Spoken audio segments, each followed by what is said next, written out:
Assalamualaikum warahmatullahi wabarakatuh. Alhamdulillahilladzi hamdan katsiran tayyiban mubarakan fih kama yuhibbu rabbuna wa yardah. Wa sallallahu ala sayyidina wa maulana Muhammad bin Abdullah. Asyhadu an la ilaha illallah wahdahu la syarika lah wa asyhadu anna Muhammadan abduhu wa rasuluh sallallahu alaihi wa ala alihi wasallam la nabiyya ba'da amma ba'd. Ikhwan wa akhwati fillah rahimani wa rahimakumullah. Ayah bunda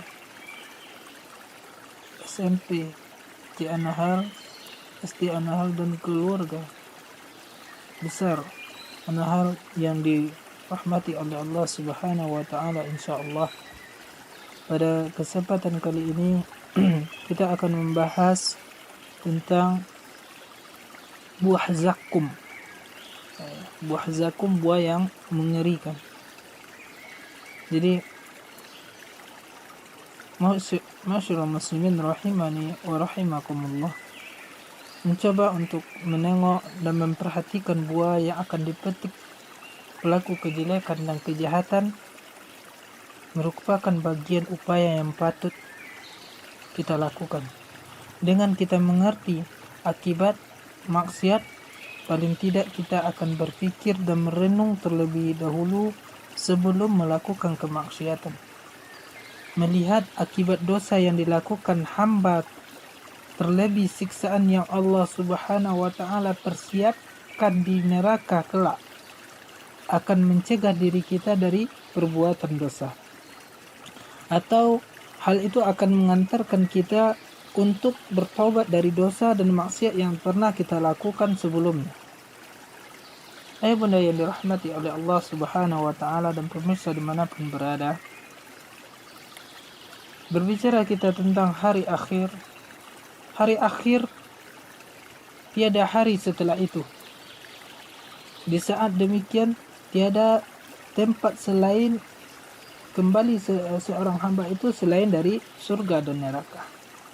Kita sebagai seorang mukmin sepatutnya berpikir jernih sebelum berucap maupun bertindak, menimbang dan menghitung akibat positif atau negatif yang mungkin akan terjadi setelah itu. Apakah akan mengantarkan kita ke dalam surganya Allah Subhanahu wa taala ataukah mengantarkan ke nerakanya Allah Subhanahu wa taala, wa iyyazubillah. Rasulullah sallallahu alaihi wasallam bersabda di dalam hadis yang diriwayatkan oleh Imam At-Tirmizi. Apa kata Rasulullah?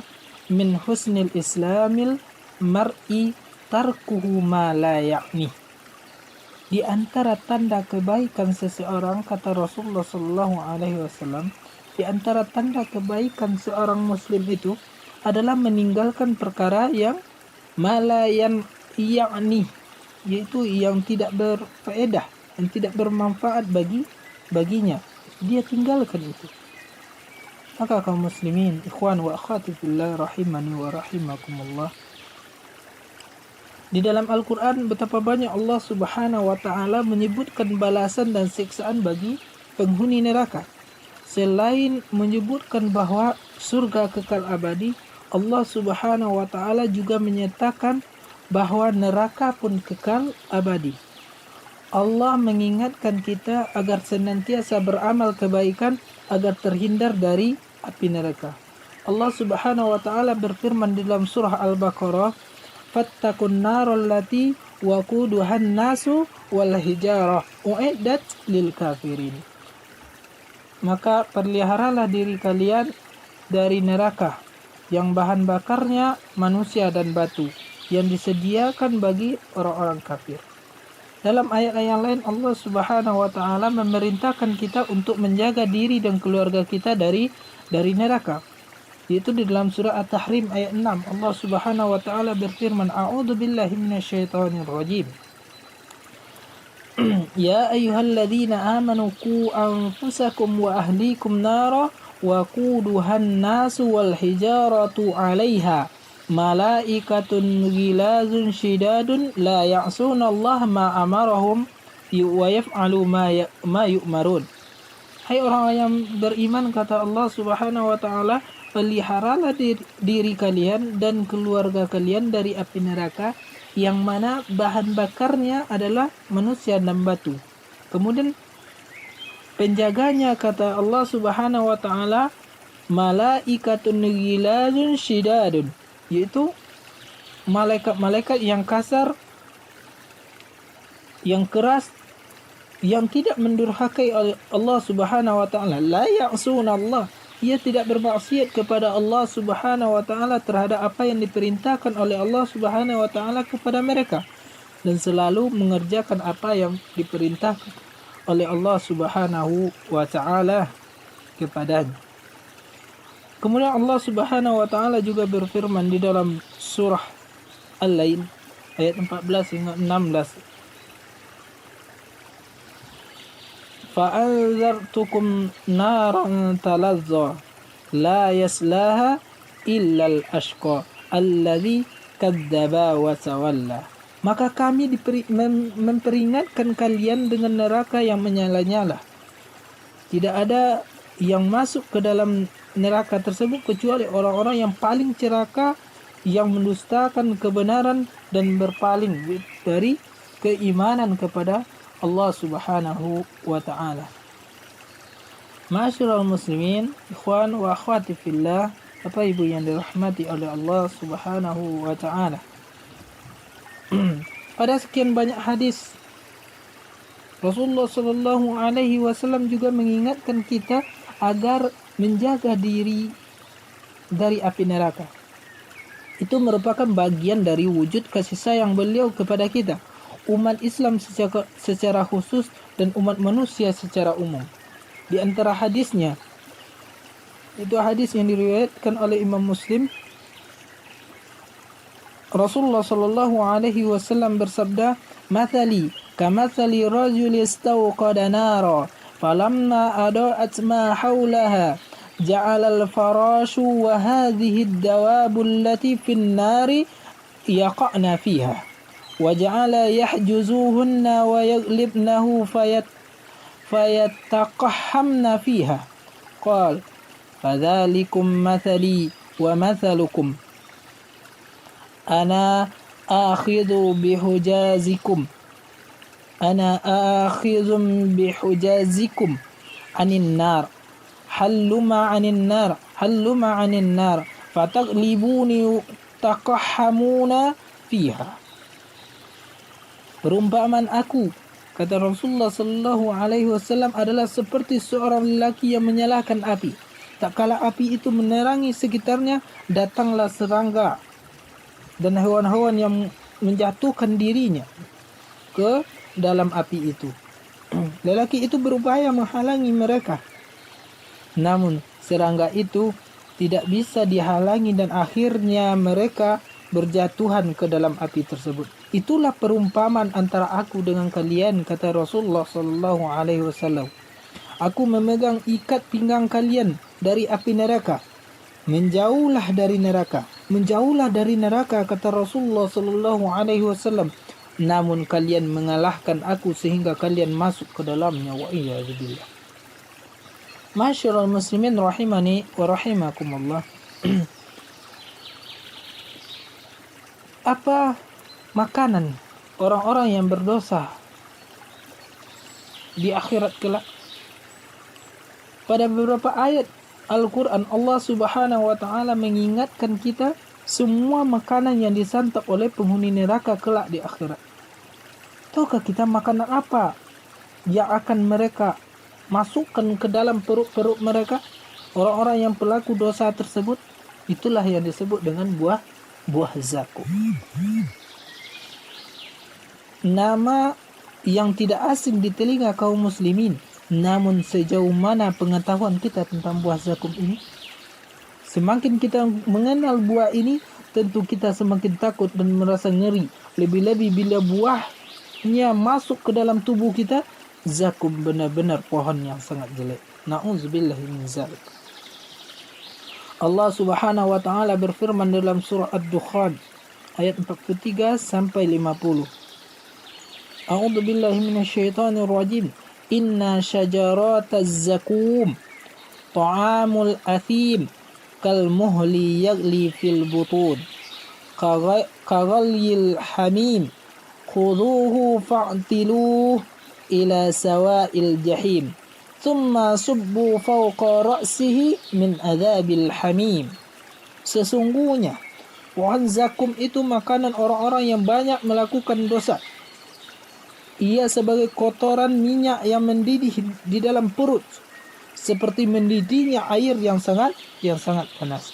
Peganglah dia, kemudian seretlah dia ke tengah-tengah neraka. Kemudian tuangkanlah di atas kepalanya siksaan dari air yang amat panas. Allahu Akbar. Di dalam ayat ini para mufassir menafsirkan ayat ini, antaranya kitab tafsir yang kita baca, tak kala Allah Subhanahu wa taala menyebutkan peristiwa hari kiamat, Allah memisahkan hamba-hambanya menjadi dua kelompok. Kelompok di surga dan kelompok di neraka. Mereka kelompok-kelompok yang di neraka itu adalah orang-orang yang berdosa dengan sebab melakukan kekufuran dengan kemaksiatan kepada Allah Subhanahu wa taala. Makanan mereka adalah pohon zakum, pohon yang paling jelek dan paling mengerikan. Makanan itu bagaikan nanah yang menjijikkan, baunya busuk, sangat panas dan mendidih di dalam perut orang-orang yang memakan. Kemudian bagaimana pohon tersebut? Pohon tersebut akarnya menancap di dasar neraka. Akar pohon tersebut menancap di dasar neraka. Mungkin terfikir di benak sebagian kita, mengapa pohon itu tidak terbakar dan hangus oleh api di neraka tersebut? Perkara yang terjadi di akhirat tidak bisa diserupakan dengan perkara yang ada di dunia, karena akal kita serba terbatas. Kita hanya beriman kepada apa yang Allah Subhanahu wa taala sampaikan. Akal kita tidak bisa menjangkau perkara yang gaib. Kewajiban kita sebagai seorang muslim adalah membenarkan berita Allah Subhanahu wa taala dan Rasul. Di dalam Al-Qur'an, Allah Subhanahu wa taala berfirman menerangkan bahwa akar pohon tersebut menancap ke dasar neraka. Apa kata Allah Subhanahu wa taala? Innaha syajaratun tajruju fi aslil jahim tal'uha ka'annahu ru'usus syayatin fa innahum lakiluna minha famali'una minhal butun. Sesungguhnya pohon zakum tersebut adalah sebatang pohon yang keluar dari dasar neraka jahim. Mayangnya seperti kepala syaitan. Maka sesungguhnya mereka benar-benar memakan sebagian dari buah pohon itu. Maka mereka memenuhi perutnya dengan buah zakum itu, kata Allah Subhanahu wa taala. Allah Subhanahu wa taala mengatakan seperti kepala syaitan. Buah zakum tersebut sungguh mengerikan dan menakutkan. Bentuknya Allah Subhanahu wa taala serupakan dengan kepala syaitan. Walaupun kita tidak melihatnya, sudah terbayang di jiwa-jiwa manusia tentang kejelekan kepala syaitan tersebut. Di dalam keadaan tidak sedap dipandang dan di ujungnya mengerikan. Hanya saja penduduk neraka mengalami lapar yang luar biasa. Mereka tidak bisa berlari dari hidangan buah zakum tersebut. Penduduk neraka benar-benar memakan. Mereka melahapnya dengan penuh semangat karena mereka sangat lapar. Bukan sekedar seperlunya, namun mereka memakannya hingga benar-benar kenyang dan memenuhi perutnya dengan zakum tersebut. Allah Subhanahu wa taala berfirman, "Tsumma innakum ayyuhad-dallunal mukadzibuna lakiluna min syajaratin min zakum famali'una minhal butun." Dalam surah Al-Waqiah ayat 51 sampai 53 Allah berfirman, kemudian sesungguhnya kata Allah Subhanahu wa taala, kalian wahai orang-orang yang sesat lagi mendustakan, benar-benar akan memakan pohon zakum dan akan memenuhi perut kalian dengannya.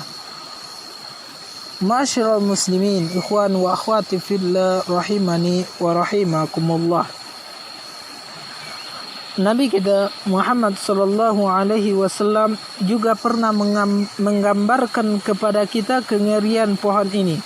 Seandainya diteteskan ke dunia, niscaya segala kehidupan dunia akan rusak dan binasa di dunia ini. Beliau sallallahu alaihi wasallam bersabda di dalam hadis yang diriwayatkan oleh Imam At-Tirmizi, "Lau anna qatratan min zakumi jahannama unzilat ala ahli al-ard afsadat ala nasi ma'aishahum." Seandainya setetes zakum, kata Rasulullah sallallahu alaihi wasallam, diteteskan ke dunia, niscaya dia akan merusak penghuni bumi dan kehidupan mereka. Bagaimana dengan orang-orang yang menjadikan buah itu adalah makanannya? Apa kata Rasulullah? Afsadat ala nasi ma'aishahum. Bagaimana dengan yang menjadikan buah itu adalah makanannya? Lalu bagaimana bila zakum masuk ke dalam perut manusia? Jika perutnya telah penuh, maka makanan itu mendidih di rongga-rongga perut mereka sebagaimana minyak mendidih, sehingga mereka merasakan kepedihan yang sangat dahsyat. Mereka benar-benar merasakan kepedihan yang luar biasa. Kita berlindung kepada hal-hal azab Allah subhanahu wa ta'ala yang demikian. Masyarul muslimin wal muslimah, ikhwan wa akhwati fillah, rahimani wa rahimakumullah. Kemudian di dalam surah Al-Wasiyah Allah subhanahu wa ta'ala menjelaskan selain dari buah zakum, penduduk neraka juga memakan yang namanya dhari'. Apa itu dhari'? Di dunia ini dhari' adalah duri yang ada di negeri Hijaz. Sebagian para ulama menjelaskan dalam kitab-kitab mereka bahwa dhari' itu adalah duri yang ada di negeri Hijaz yang dikenal dengan sarbak, ya, yang dikenal dengan sarbak. Makanan ini pula yang dimakan oleh penduduk neraka. Makanan yang tidak mengenyangkan mereka, tidak ada kenikmatan dan tidak ada manfaat bagi tubuh mereka, tidak membuat gemuk dan tidak menghilangkan rasa lapar mereka. Memakannya merupakan bagian dari azab Allah subhanahu wa ta'ala, benar-benar menyakitkan. Allah subhanahu wa ta'ala berfirman dalam surah Al-Ghashiyah, "Laisa lahum ta'amun illa min dhari'." Mereka tidak memperoleh makanan selain daripada pohon yang berduri, yang tidak mengemukkan dan tidak pula menghilangkan rasa lapar kala itu. Tidak ada yang memakannya kecuali orang-orang yang berdosa, bermaksiat kepada Allah subhanahu wa ta'ala. Bahkan jika penghuni neraka menyantap makanan yang menjijikan berupa dhari' dan zakum ini, makanan ini menyumbat di tenggorokan mereka karena busuk, jelek dan kotor. Allah subhanahu wa ta'ala berfirman, "Inna ladaina ankalan wa jahiman wa ta'aman dha ghussatin wa adzaban alima." Karena sesungguhnya pada sisi kami ada belenggu-belenggu yang berat dan neraka yang menyala-nyala dan makanan yang menyumbat di tenggorokan, di kerongkongan, dan azab yang pedih. Siapa yang tahan wahai saudaraku? Siapa yang tahan wahai bapak kaum muslimin rahimani wa rahimakumullah? Siapa yang tahan untuk memakan makanan penuh dengan duri tersebut? Tidak ada seorang pun yang mampu untuk bertahan. Jangankan itu, di dunia ini masuk saja sebuah tulang kecil dari ikan yang kita makan, itu kita sudah kepayahan dibuatnya.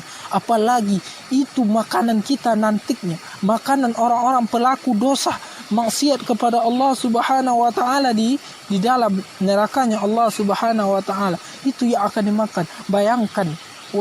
Bayangkan bagi kita seandainya kita dimasukkan oleh Allah subhanahu wa ta'ala, tergolong kepada orang-orang yang masuk ke dalam neraka, ya Allah, wa iyyazubillah, kita berlindung kepada Allah subhanahu wa ta'ala. Itulah makanan orang-orang yang berada di dalam neraka. Siapa yang tahan untuk memakan makanan yang akan mendidih di dalam perutnya? Tidak ada mereka makan selain daripada itu. Tidak ada orang penduduk neraka kecuali makan hal-hal yang demikian. Bukan sehari dua hari, namun orang kafir tinggal di dalam neraka tersebut kekal abadi. Mereka adalah orang-orang yang merugikan diri-diri mereka dan keluarga mereka. Maka kita berdoa kepada Allah Subhanahu wa taala semoga terlindung dari hal demikian. Semoga Allah Subhanahu wa taala melindungi diri kita dari azab neraka tersebut. Mungkin itu yang dapat kita sampaikan pada kesempatan kali ini. Mudah-mudahan ada manfaatnya dan bisa dijadikan pelajaran bagi kita dan semakin meningkatkan keimanan dan ketakwaan kita kepada Allah Subhanahu wa taala, semakin semangat kita dalam beribadah kepada Allah Subhanahu wa taala, dan dengan mengingat azab-azab yang akan Allah berikan baik itu di alam kubur maupun di akhirat kelak di nerakanya Allah di padang mahsyar. Semoga dengan mengingat demikian keimanan kita bertambah kepada Allah, ketakwaan kita selalu bertambah kepada Allah Subhanahu wa taala. Mungkin itu yang dapat disampaikan. Kebenaran datang dari Allah Subhanahu wa taala dan kesalahan datang dari pribadi dan kelemahan ilmu yang ana sampaikan. Kita tutup dengan doa kafaratul majlis. Subhanakallahumma wa bihamdika asyhadu an la ilaha illa anta astaghfiruka wa atubu ilaik. Assalamualaikum warahmatullahi wabarakatuh.